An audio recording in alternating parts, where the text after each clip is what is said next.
Now you're very welcome along. It's this week's Golf Weekly. We have, as ever, Fionn Davenport in his house. We have Peter Lowry in his house. We have Nathan Murphy with his fancy new tactics board in his house. And we are very happy to say we have Conor Moore with us in his apartment. Hello. Apartment. I was going to say mansion, but I can't get away with that, can I? How you doing? It's great to have you with us. You are most welcome. So tell us, well, I mean, we're going to be talking about your new show, obviously, but tell us what's going on, where the hell in the world you are, what have you been up to? The last time the Golf Weekly audience would have heard from you, we were at Powerscourt Golf Club. You were holding court. We did a day of golf there. And then we were wedged together in a Lahinch pub, which is just the opposite of social distancing. And it was one of the great weeks and there was sunshine. And now here we are almost a year later. What's going on? I know, yeah. I actually only thought of that before I came on. I was thinking that was one of the best weeks of my life. First time I ever played in a pro-am or anything, and the hinch in the weather, it was amazing. But yeah, no, I got over here now at the start of March, and we had a big plan. We were going to start off the show on Paddy's Day, and I came over. I was doing a bit of promo. The 17th of March actually was quite a big day because I'd actually, the boys up in the Long Hall in New York, we were opening up a bar on Paddy's Day as well, and Corona happened, so the bar hasn't opened, and I've been locked in my apartment now for the last 5 weeks. But I have started a show. So how are you doing it? You're in Florida, obviously. You're kind of next to Golf Channel premises. Yeah, I'm about 30 minutes from the Golf Channel, but the Golf Channel is closed. There's a stay-at-home order here. Florida, we're kind of slow to do it, but the Golf Channel pretty much were fast enough acting, getting everybody out of the building. But then, I'll be honest, I expected I was going home. Every time the phone rang, I was just telling everyone at home, I'll be home next week or so, I'll be home this week. And I was the only person that had that attitude. And I think maybe it's just the Irish in me. Like, I could just see nothing but obstacles ahead of me. But all the Americans over here were like, man, it's going to be great. No, it's even better now. There's no content. We've no competition. We've done nothing. So they were all delighted with it. Not delighted. They were really, really eager to get the show going. And yeah, I've just been recording it from my apartment. It's been a lot of work, and a lot of people have been asking me, how are you holding up over there and stuff? And do you know something? I haven't had time to even think how I'm holding up, or I've just been working. And I used to say, geez, I haven't worked a day in 4 years or 3 years. I think I probably said that on the pod last year. And now I'm like, I haven't had a day off in 4 weeks. It's so different. It's like you're flat out, even just editing and recording the pieces. And then usually I just record stuff and it's fairly basic. And now it's, I'll record something, send it over to them, and they're like, no, your head needs to be like here. Your head is here. It needs to be here. The OTS, all this kind of stuff. So it's like, to do a monologue, which is 3 or 4 minutes, it can take me 5 or 6 hours. The first day I did it, actually, I told the guys, they were like, we'll take 2 or 3 breaks throughout the day. And I was like, lads, this will be done in an hour and a half. This is about 11 o'clock. I was like, I know the lines. Don't worry. It'll be done in an hour and a half. We'll be out here. And now they're zooming into me. So they're on the laptops. So I'm sitting there, and I started at, I think, 12 o'clock that day. I turned the lights off at 11 o'clock that night. The studio lights. Full on. So, because I watched a bit of the show last night, so it's like almost a Jon Stewart, Trevor Noah style thing where you're kind of talking to camera and then going to either little pieces you've done or grabbing funny clips from the world of golf and beyond. So what are you kind of trying to do with it, or what's the plan? Or is this what it was always meant to be, or has this changed with what's going on in the world? What's the story with it all? The way it was meant to be, obviously we had a big studio and everything. And when I went in the first day, I was blown away. Like, your name's on the wall, the lights are coming up, the big teleprompters, it's full on. And that probably would have been a bit daunting anyway for me to do, because I always say the hardest impression for me to do is my own, when I have to be me, where you can't hide behind a character or whatever. So it was something for me that I was trying to gear myself up for. So maybe this is kind of getting to dip my toe in the water a bit more. But it always was going to be a monologue, maybe an act 2 of something, even a story, or it could be a good story or something funny, or it's something that happened that we recorded outside. And then act 3 will be a sketch. So the structure of it hasn't changed. It's just how we're doing it has changed. Obviously, doing the monologue, we were going to have an audience as well. So there was going to be maybe 20, 25 Golf Pass members. So these people are into golf. So it would have been a good audience for me to have. So you would have been doing it there and then. And even little things like, I'm obviously saying it to camera, down the barrel of my camera in the apartment. But the videos that are coming up that you see in post, I don't get to see them as I'm doing it. And after it, then I'm kind of like the OJ bits when I did it the first week. I just kept laughing at them every time I seen them. But then when I was doing it, I wasn't getting the same kind of vibe off it when I had to record the pieces. So at one stage, the boys actually were trying to play it through the Zoom to me. And OJ, you take it. And then I start laughing and deliver the line like. So there's just little things like that. But it will be, at least it's good practice, I suppose, to get into when we do get into the studio. Although, truth be told, there's going to be no audience this year. They're not going to bring anybody needlessly into the building that they don't have to. So that's the only difference in it. Not having an audience for the monologue is definitely a bit weird. When you're delivering jokes to nobody, like, it's I don't know, it's weird. It's just like having a really bad gig. Is it a bit like, you know, when you hear, I can't remember if it was Liam Neeson or Ewan McGregor or whatever, they were talking about acting to blue screen for the Star Wars movies and going, seriously, it was just like the biggest mind melt of all time. Are you having to face the equivalent? Yeah, it's so different to me just staring down the camera and saying these things. But in terms of recording the pieces, like last night's piece with the court, that was something I'd done before that I'd learned how to do when I was in Joe. And we got the studio kind of built up. So I was just here, and it's all angles and stuff like that. So the green screen stuff is like, for me, because they said to me, listen, do you think you can shoot this on your own? And I was like, oh yeah, sure, no problem at all. And I didn't at the time expect the level of detail that it was going to be, but it hasn't been that different for me in that regard. But the monologue, yes, it's a bit, it is very American. You don't really see Irish shows like this where you're like, so this one, you know, it's even the boys. I have two writers and they're brilliant. But like the first couple of scripts, I'm like, I can't read that. I can't say that. I'm like, yo, bro, check yourself or something like that. I'm like, lads, I can't. And you see, there's nothing to go on for me either because everything's done in character. So they can't exactly look at some stand-up I've done as myself. And mostly people say, like, I remember saying this on the pod last year, oh, were you the funny guy in the group?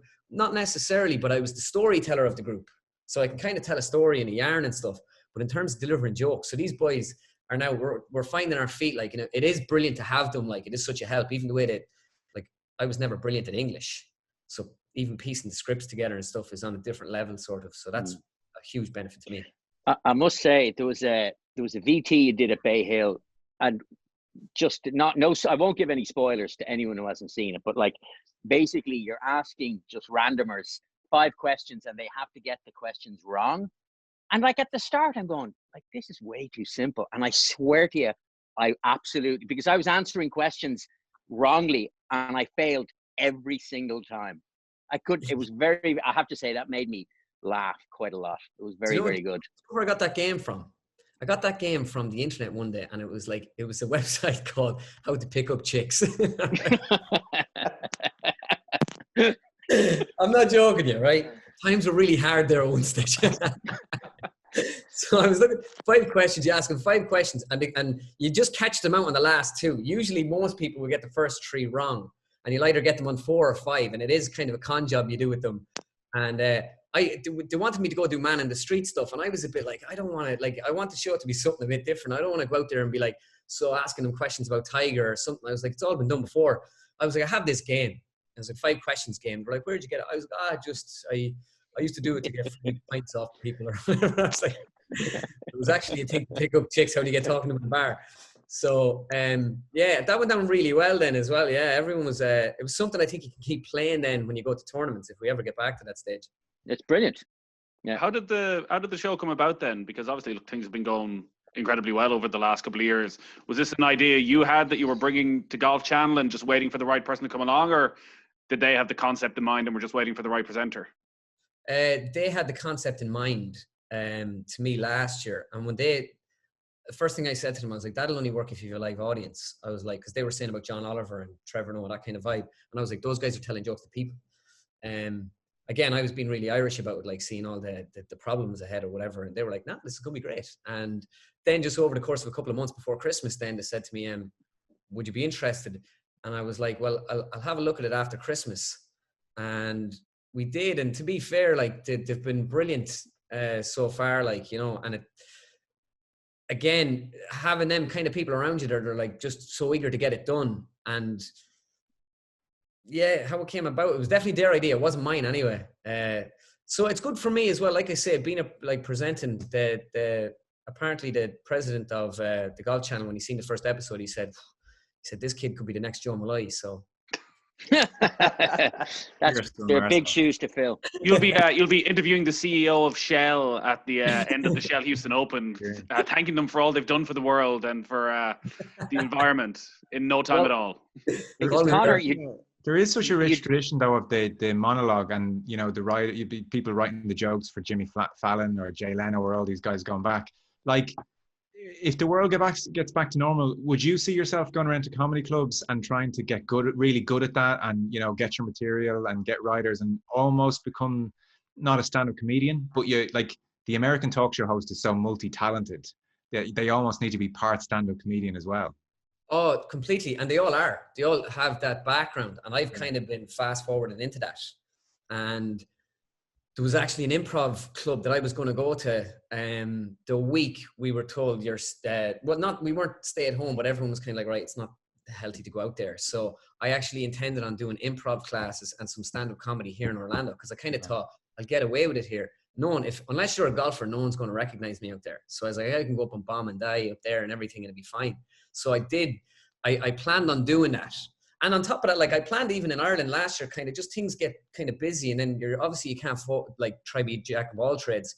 But it is something that I've thought of, just getting up there. Like, Tommy Tiernan doesn't tell jokes. He tells stories. Yeah. And it's just, he's so good at layering a story and delivering the punchline or whatever or the arc of a story, everything. He's just got it mastered. He's a genius.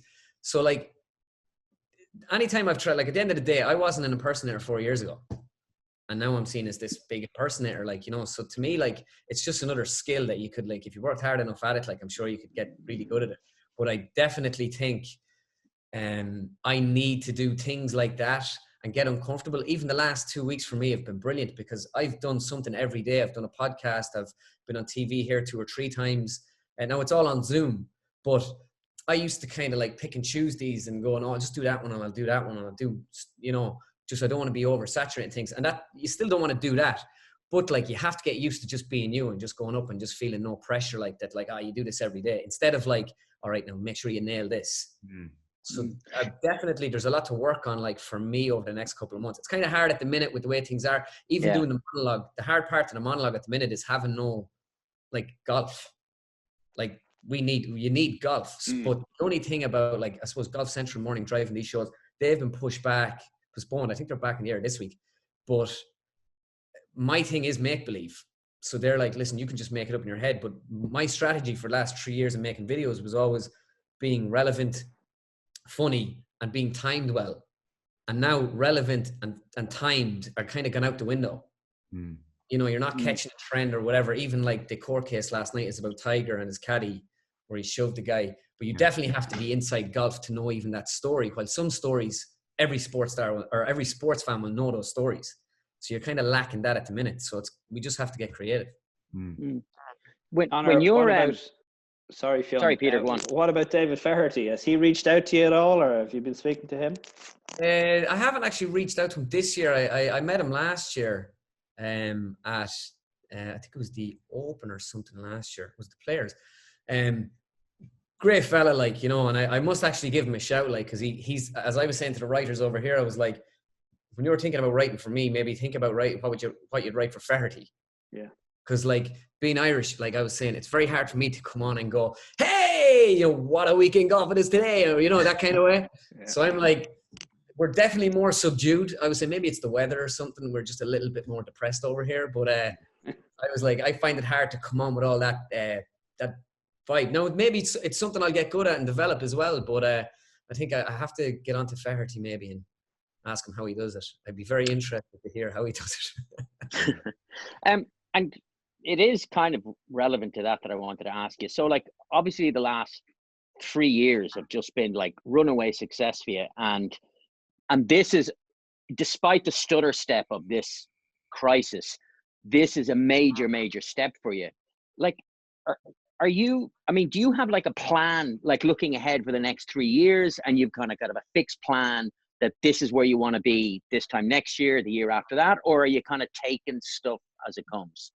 I literally take it as it comes. I remember I used to do plans and then you'd write down goals or something, but like so much in my game is uncontrollable. All I can kind of control is getting better at maybe doing the presenting, getting better at impressions and stuff like that. Like I didn't set out in 2018, like, and say I want to do an ad with Tiger Woods.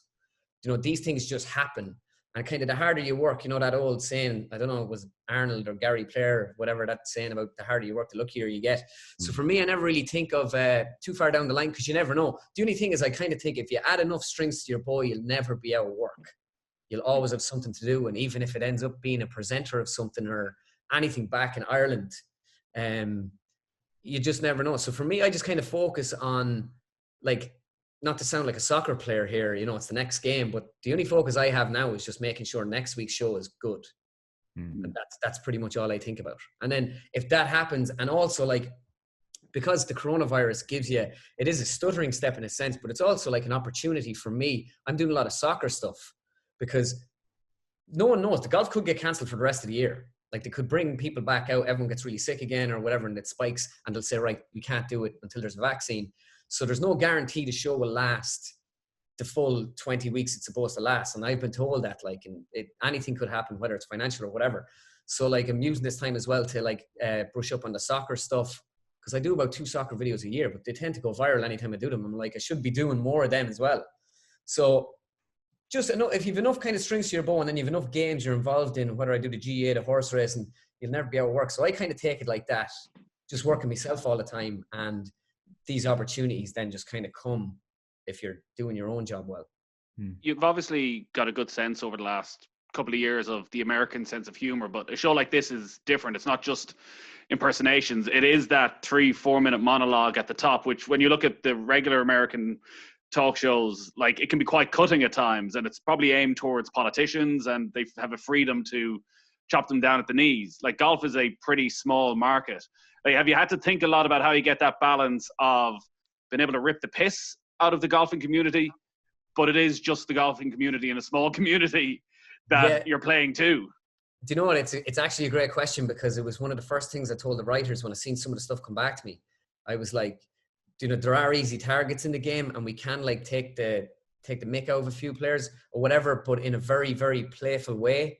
I was like, golfers are universally popular. Like when you're on the 18th green of any major championship or any tournament, the guy who's in the lead is getting a massive clap and he's getting cheered on. It's not a soccer game, you know, where you're not happy with the result. Everyone, unless Tiger loses on the last or something, everyone's pretty happy for whoever wins. So golfers are universally popular. So by me like calling out a golfer or insulting him or something like that, it's just not going to wash.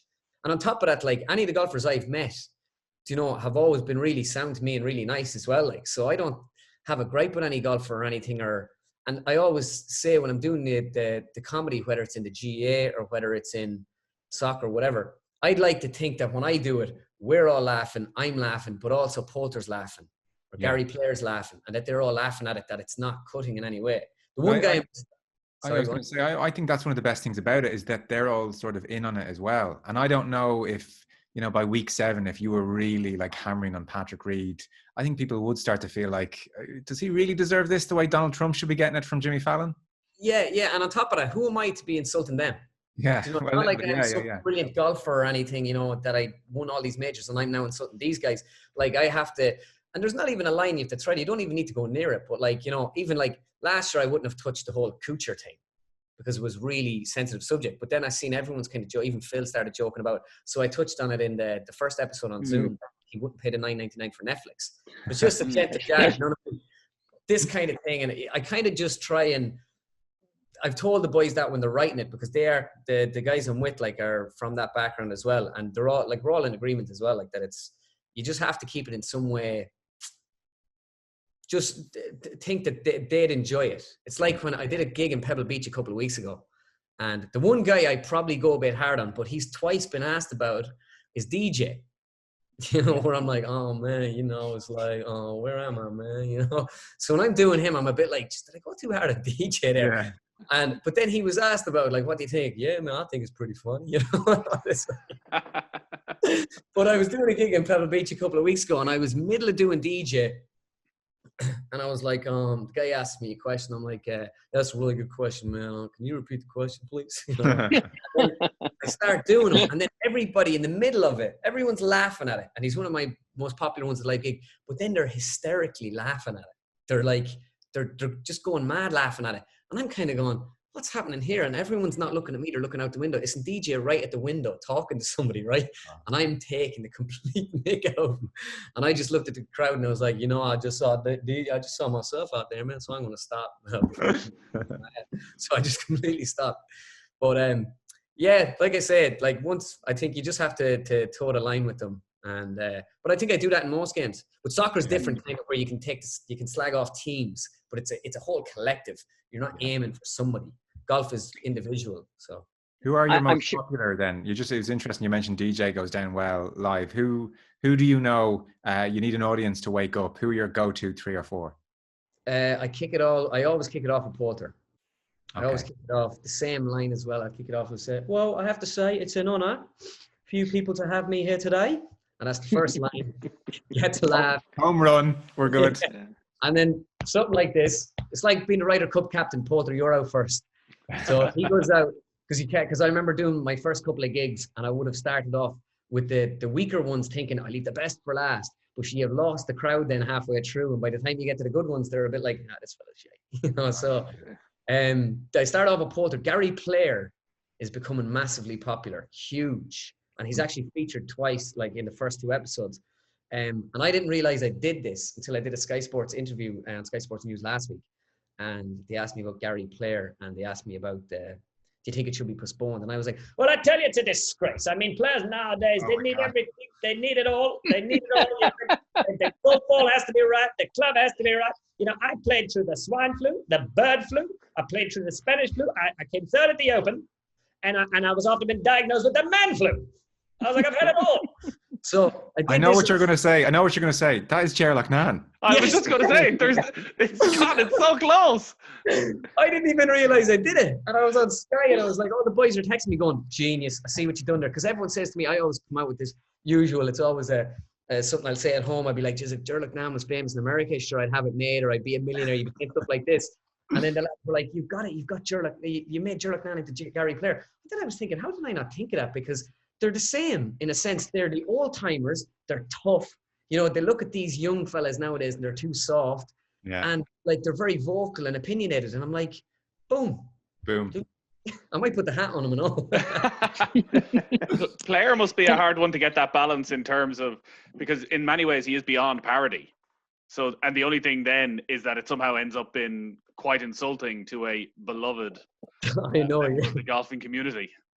I had one guy in Ireland that he's an older guy in my club that I really respect and really likes all my stuff. And he wrote to me after the Gary Player last year. He says, and he always loves my stuff, but he did say, be careful there, you know, going after someone so respected in the game. But Gary Player actually retweeted out 1 or 2 of the videos so far. So he is nearly beyond parody because he's so funny.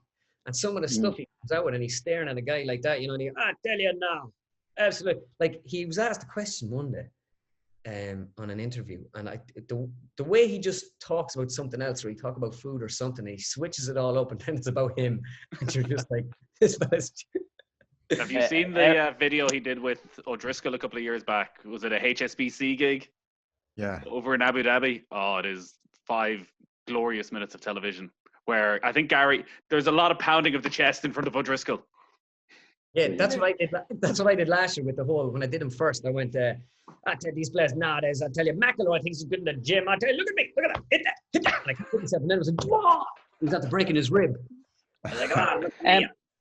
Connor, just in terms of, it always seems to me from the outside that golf, and I don't mean golfers, but that golf has long had a humor deficit. Like, the face of golf is always presented as being largely kind of just takes itself incredibly seriously. It has no sense of playfulness. David Feherty is a massive, I think, an exemption to that rule. And I'm not saying, I'm sure there are tons of golfers that are very funny in their private, you know, like when you meet them. But like, so someone like you comes along, do you feel that like golf is dying for someone to bring, like, I don't know, levity, some just like comic value to the whole sport? Yeah, my thinking behind it, when I started doing the Conor sketches thing, like I say, it was all very random when I started off. My first video was actually an off the ball thing. I had Wooly Parkinson interviewing people. But I remember thinking, like, no one's doing Wooly, no one's really doing Gerlach Nan and these players. So I went in doing something because I didn't want to. You go in doing the politicians, then is he the next Mario? Is he better than Is Mario better than him or Oliver or whoever? And I was like, I just want to go in and I'm going to do my own thing. And then with the soccer, I did Klopp and Pep and a few of these other guys, and that got me a job in Joe because Klopp was becoming a real star. And then it was around that time my dad became the captain of Mullingar. I was down there a bit drinking with people, and I was like, golf clubs are like, they're like pubs when you're in them.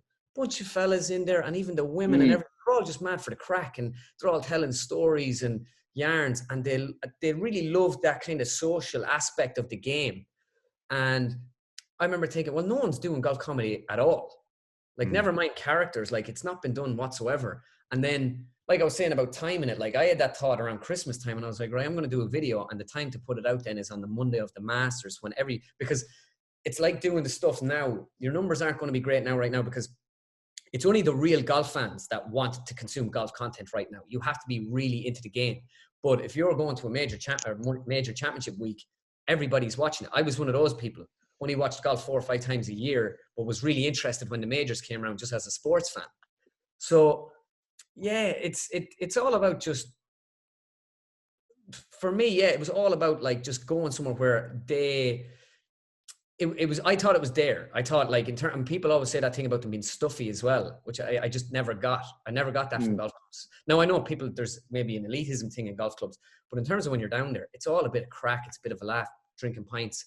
And I thought it could be easy. And it turned out like it was. Like as soon as I did the first video, I was flown to Orlando. Yeah. In fairness to you, it's not like you've come on here and said, I want 10 mentions on my show or anything, but I'm just conscious for people who maybe are kind of going, what are you talking about here? What's this show? This is on Golf Channel, but you can get it on the Golf Pass as well. Like, what's the best way for people to check it out? Or what, like you were saying, 20 weeks is the run.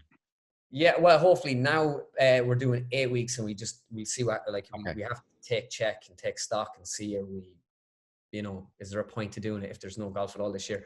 But it's running for 20 weeks. The Conor Moore show, the first 2 episodes are free. It's on Golf Pass, which I describe as the Netflix for golfers. And you can get it for $5 a month for video only, which that incorporates my stuff. But then $10 a month gets you, like, discounts, tee times, Rory McIlroy tips, and so much more. Yeah. So there's your promo. And is it on Golf Channel as well? Bits of it will be pulled onto the Golf Channel, onto the social media, and onto TV. You'll see it been promoted on TV. But there is, I suppose, to go back to Fionn's point about the goal, if I do a good show every week and this becomes good, this could be on TV. And that, I suppose, that's the goal. Right. But it's all about focusing on making it good now. And if that happens, brilliant. Again, it's something I can't control. It's up to them. But that hopefully, it'd be brilliant to see it on TV. The Golf Channel are also moving to New York.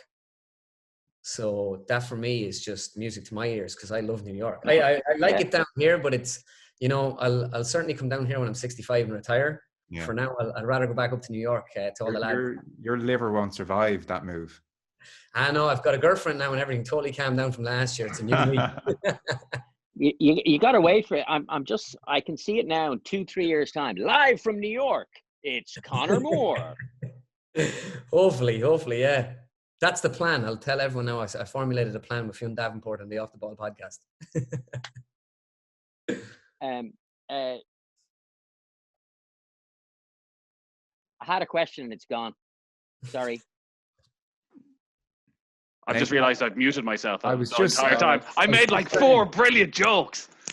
I saw your I just nailed it. I just nailed it. Your mouth was moving furiously and we were getting... And I was laughing to myself. Which makes it even worse. It's not I froze. I was looking at my Wi-Fi. I was like... That's something you can bring into your next show. What I was going to say, my hilarious joke was about the Golf Channel looking for new talent and whether a particularly hard-edged, straight-to-the-point pundit from Ireland could maybe get a break over there. They need someone to tell it like it is, and Peter Lowry is that man. I think Lowry could make it over. He might be go on. I got slagged recently. Joe described me as, come on, Joe, what did you describe me as? An Oh, asshole. you're Larry Sorry. David in Curb Your Enthusiasm. Yeah, That's high praise, lads. yeah. I And don't know Larry about David's a that. I genius. tried to figure that one that evening. You know what I mean? Is this meant to be a slag, or is this meant to be a, a hard hitting, get the fuck off my show? You know what I mean? But no, it wasn't that at all. That's the edge that you bring. Peter. Why did you have to go there? Yeah, Joe, what he's basically Yeah. saying is that you definitely would be the type that would open a Spike Cafe. I haven't seen much of Curb Your Enthusiasm. Me Do you either. know what that You means? haven't. Not enough to get that reference. yeah, Nathan texted me last night. He says, yeah, do feel that important show. I says, I've one rule in golf. I was like, I don't do two people, Jack Nicklaus and Peter Lorre. Or sorry, Peter royalty. Won't Why touch would it. you actually? Why wouldn't you do Jack Nicklaus? No, I actually, when I was with him, I was down here in Jupiter. He asked me to do a gig for him. He was doing the Jake Foundation a couple of weeks ago. And I remember telling the story last year on the show when I met him first. And when I went home, he'd sent me the picture of me and him to my dad. And my brother was getting an award in New York. And they asked me then, I was going to New York for this award thing in February. And they asked me would I go down to do a gig down at Jack's in the Bears Club. And I said, yeah, no problem. I said to the manager, Jack's manager, Scott, who's a great fella, I says, could I bring my dad down? I was like, remember I was telling you, like, he's a huge fan. This would be like just stuff of dreams for him. And he was like, sure. Yeah, we'll sort something out. You know, we'll put a table out for him or whatever, or a seat out for him. And then he texted me a few days before and he says, yeah, it's all organized. Your dad can sit with me. We're down at the back or whatever. Great table though. You know, we've got some cool fellas there. I was like, oh, excellent. And then I was in the hotel room or whatever, and we were literally about to leave. And Scott texts me and he says, does your dad mind if I switch his table again? And I text him, I says, honestly, he's like a child here. If you put him sitting outside at the window looking in, he'd be delighted. Don't worry about it. And he texted me, he said, well, I'm after switching his seat. Would he mind sitting with Jack and Barbara? And then I just said it to my father. I was like, I kind of said it like him. I kind of joked and I was like, you're going to have to sit outside. And like, he kind of was like, yeah, sure. You know, but he kind of knew I was half messing. I was like, I'm going to mess. You're sitting with Jack and Barbara. And there was this kind of moment, like, there wouldn't be much like emotion now between the two of us. And it was like, we go for the hug here or what? Like, and he was looking at me like, he was like, thanks. And then we just kind of walked away from each other. It was really awkward. And got there, like, and I remember when I was there, I was actually joking on the mic. Everyone thought I was going to do Jack, and I said, it's just so bad because it's a very difficult one to do. And somebody's voice is like, with age and everything, your voice can become a certain way. So it's very hard for me to try and get to that kind of vocal range. So I said it, and Jack said to me, he says, oh, you got to do me, you know. And he started telling me a few things about him that was pretty cool, like, but I can't say, I won't divulge what he said to me, but he was kind of giving me license to give him a certain character. And I thought, like, and it's a funny sort of a vibe on it too. It's not like I don't have to be. I remember actually when I met him last year and I was listening to your pod after it, and you were talking about Mr. and Mrs. Nicklaus and how you call him that. And then I was like, literally, I was in the back of the car and I was like, oh my God, there I was meeting him going, how are you, Jack? Barbara, how are things? That must have been, you know, they were brilliant. Like, they really were. And it's like, they're so like, and Barbara as well, she's just such a lady and stuff. Like, they just couldn't have been any nicer to us. And my father, like, it was just something that he'd take to the grave with him, you know. We got a great picture as well, and Jack signed a few things for him, place cards and stuff like that. So it was really class. You know, it's like it's genuine. Like him sending the photo on the story you told us last year was incredible. Even having your dad sit beside him, it's just the most unbelievable touch of class. It's incredible. Yeah, and I find in golf, there is that class about people, and I'm very fortunate to fall into this game of all games that I've been in.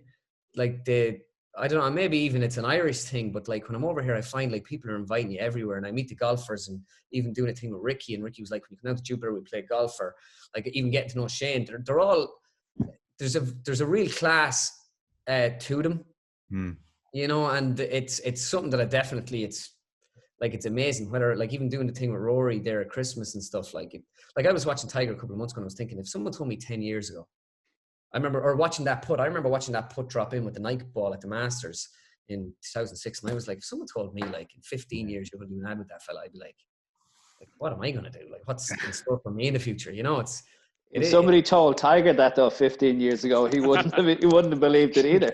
Purely because fuck off. purely because he was that kind of character 15 years ago. He's kind of he hit the bottom and then came back up again. He came back a much nicer fella, or seemed to anyway. Yeah, no, again, I didn't meet him before I did the ad with him or anything, but even the people like that day on the shoot, like I was saying, you know, he's so nice and stuff. They were like, yeah, he's so easy to work with. And he was really pro as well. You know, obviously I was saying I was doing my lines and everything the night before, making sure it was all right. It was just a board put in front of him. He just, there was no stuttering or stammering. I thought he'd be very nervous meeting me, but obviously he wasn't. But yeah, he was just, I suppose they're used to doing that as well. Like he would have done so much of that over the years, like with Nike and everything else. But yeah. He's a pretty good actor, though. Sorry, I was just curious. Did your dad say anything of hanging out with Jack and Barbara? Like, were they talking to him? Did he enjoy himself? Did he get on well with them? I did, yeah. They were like, you know, he was sitting to the right of me, and Jack and Barbara were there, and it was a big night. Like they were raising money, and there was auctions going on and stuff. You know, like it was funny even when you're sitting there, like, and you're looking at all the knives and forks. It's like that scene in the Titanic. You're like, which one do I start off with here? You know, it's like I was looking at him. He was as confused as I was, but they couldn't have been any nicer. They really couldn't. Like, and they really made the two of us feel like 10 feet tall walking in there and stuff. And it was a class night. It's something now. It's one of people ask me what's the best part of your job, and I'm like, it's usually like even the Tiger thing. When I asked Bridgestone, can I bring my manager and my agent? And they were like, sure. And I brought my cousin and my brother, because I was like, this is like something you got to bring people along with, like, you know, to see or whatever, you know. So that's probably the best part of my job, is doing stuff like that, where you get to bring somebody around and they're like, wow, you know. Yeah. Sorry, Fionn. Go on. No. It's kind of past it. But I was just going to say about Tiger, is one of the things that always strikes me is that he's a really good actor. Like all the ads, he doesn't look like he's saying a line. He always seems really, and you know, I'm not going to name names, but you can't say that about a lot of golfers. There's some who feel a little more wooden. No, that's true. Yeah, and I like he definitely was the most loose of all the guys I've done anything with.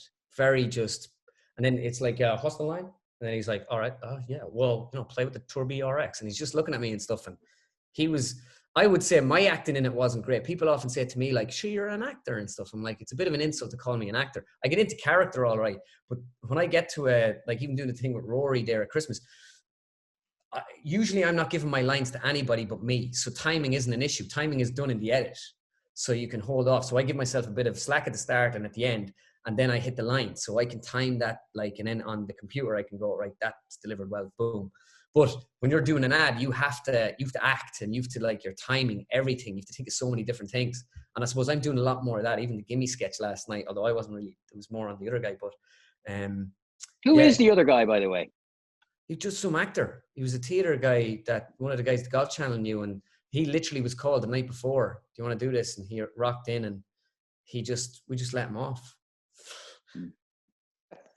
He was very convincing, because I wanted to smack him with a putter at the end of it. Oh yeah, because it was something I said in the office, because I was playing with all these people when I came over here, and I was like, what's the crack with all this gimmies and stuff? And I'd be on that, like, people would give me a gimme and I'd finish the hole out. I'd be like, thanks, and I'd still put it. I'll do it a little bit quicker, like I'll speed up, but I like to finish the hole out. In Ireland, like when I'm playing golf with people, we always finish it out. Like I never go, oh, that's yours. Like, because I always want to know that I par that hole or not, you know, or bogey in my case. But Jesus, that's Joe Malloy all over. That's 100% Joe Malloy. I finish. I'll give someone a gimme, but even if I get a gimme, I'm like, thanks, and then I finish. Yeah, I just like to have the ball in the hole. As I was saying last night, it's like, you know, in soccer, if you got a penalty and your man says, here, give me that, it's grand. You'll probably put it in anyway. Be a bit sick, like, you want to put it in the net. You know? Who's next for the Conor Moore treatment then? Because you're obviously doing quite a bit of Bryson now, but like when you look at the American players that are coming through, I don't know, do you do Koepka much? Like, are there personalities coming through that you're seeing on the circuit who would work well for your show?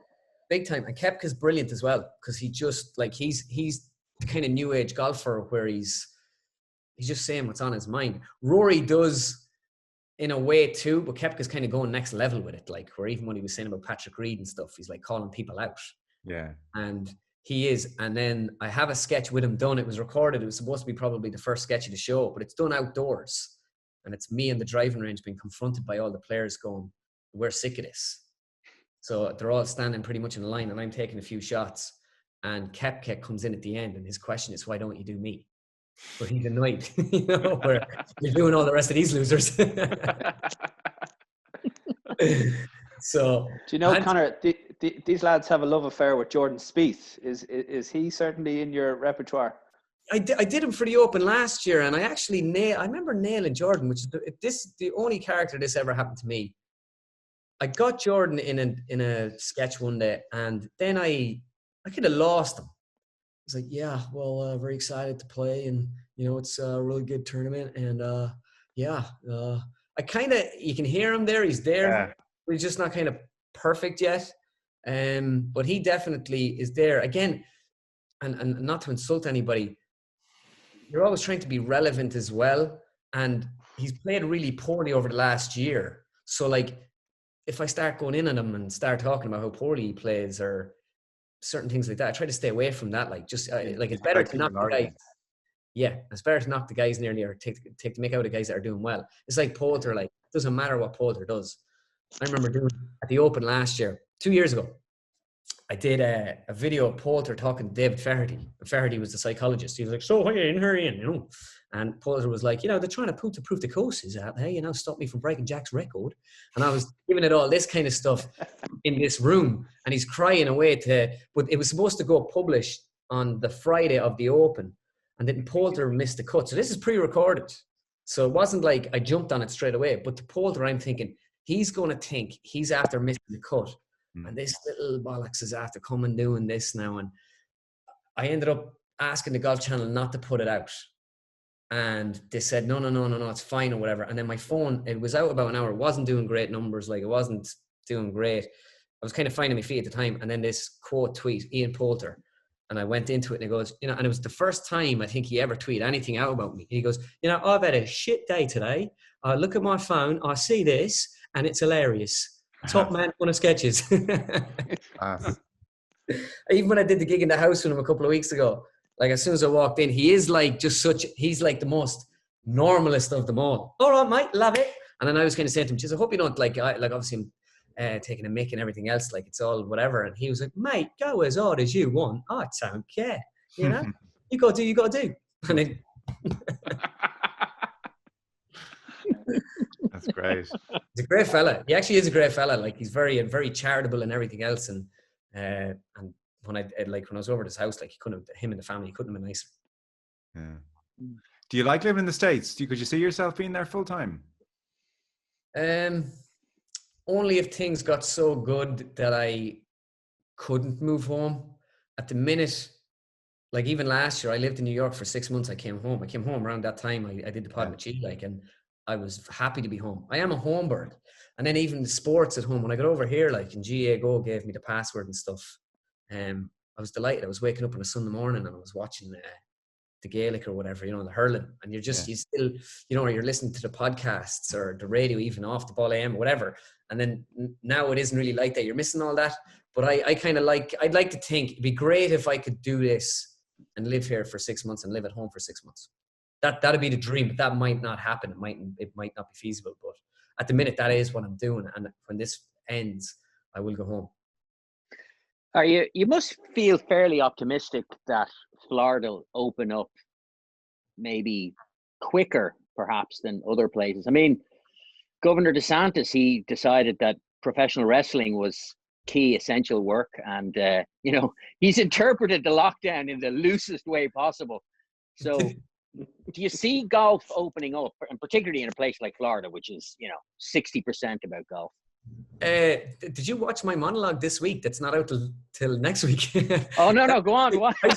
I've scripted some of this. I have him coming in because he's on, like, people are asking about coronavirus and he's talking about Tiger and Phil getting this game going, and he has wrestling down as an essential sport. So I'm kind of actually talking about that this week. I think they'll open up golf courses.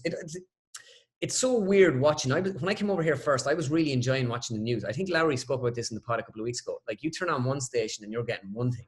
You turn on another station and you're getting another. So you turn on Fox and it's like, you know, Donald Trump is nearly, you know, he's got the cure. You know, he created himself there last night. What a guy. You turn on CNN and it's like Donald Trump created coronavirus, you know, to take out all the liberals. And it's just, now I know I'm exaggerating, but it's two completely different ends of the spectrum. And it was so funny. I was coming home every evening and Trump was like, you know, we've got it under control.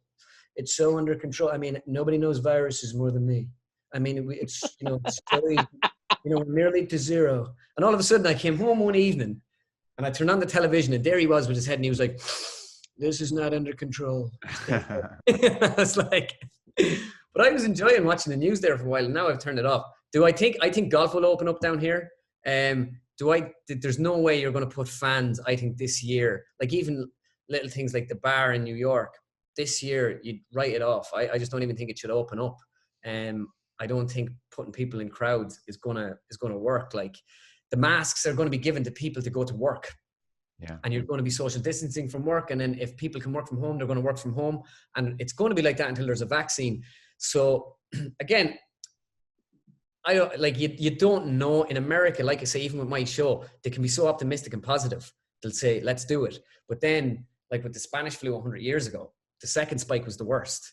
So if that happens, then that will shut everything down until it's all over. So it just all depends on what way it works. If they can do it responsibly and bring people back out, yeah. But I wouldn't be shocked if we don't see another golf tournament for the rest of the year, or if it comes back and it's over within a couple of weeks. Yeah, they have the 11th of June penciled in for Texas, and they say they're very confident they're going to do that. They've ordered 1 million tests.